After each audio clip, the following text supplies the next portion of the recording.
into pop music. I'm a child of the 80s, rock music, alternative rock. But all throughout everything was this underbed of Latin music, Cuban music, because I am Cuban American. And that was the music that just kind of always just had a resonance with me. There's something about it that felt like home.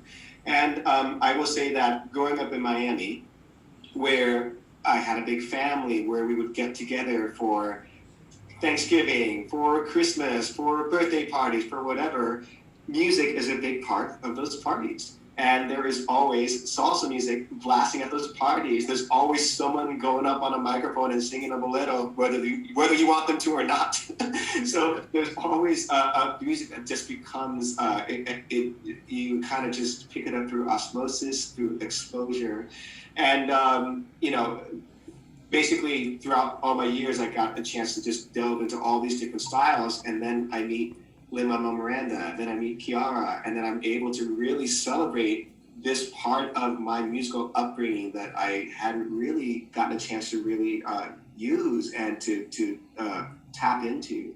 So I love what these amazing collaborators bring out in me. I love that I was able to bring my heritage, my knowledge, my experience of this music along with what it is that I know about musical storytelling through theater, or what it is that I know through producing records and making an arrangement sound good, making a vocal performance have that magic, whatever that is. This project for me was a big intersection of all these things that I'm just so thrilled that I got a chance to bring into the project. Well, I was born in Havana, which is a beautiful city, and I was surrounded by many people, many musicians. I was born in a barrio, in a neighborhood that's called Pueblo Nuevo, which is very important in cultural terms because it was the neighborhood of Miguelito Valdés, Chano Pozo, many of the great musicians that we have had in the history of our country. And then at the beginning, when I was younger, of course, I was a rock and roll guy as well. I used to play rock and roll with many friends. Some of them are in Miami, actually.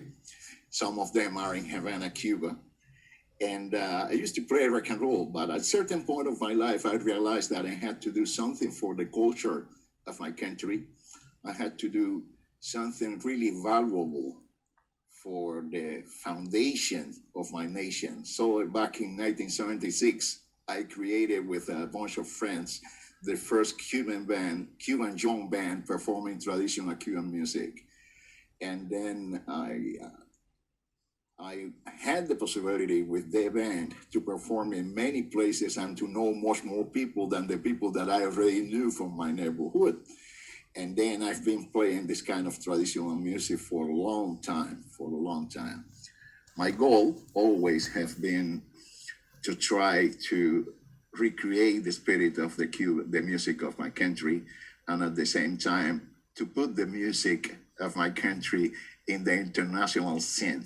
You know that because of political reasons, we were isolated of the musical world. We never had the chance after 1960 to really promote the Cuban music. And I was lucky that with this previous band, the first band that I created to perform traditional music, and later with the rest of my projects to bring the Cuban music to the international scene. I had the pleasure to work on the Buena Vista Social Club, which was the first album that I believe that really brought the Cuban music to the international recognition by the people. Cuban music was famous and very well known during the 20th century, but after the breakout of the relationships with America, which is the country that really distributes the music in the world, it was impossible for the Cuban music to get out. However, the Cuban music is special, is something huge.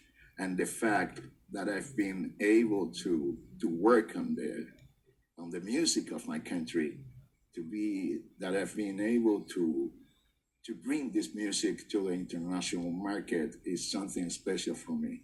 And I had also the pleasure to bring all guys that were my mentors, like Andres was the mentor of Vivo when I was younger. I had the pleasure to bring all guys that were completely forgotten to the stage again. Because if you are a musician, you can be not working. You can probably you don't have a job, but you are a musician, and the fact that you are a musician, you are never retired. So they came to the stage and they became really successful. It was something outstanding that people like Ibrahim Ferrer, who was cleaning shoes in his house, was able to perform at the, I don't know, places like the Royal Albert Hall, the Carnegie Hall, many important places.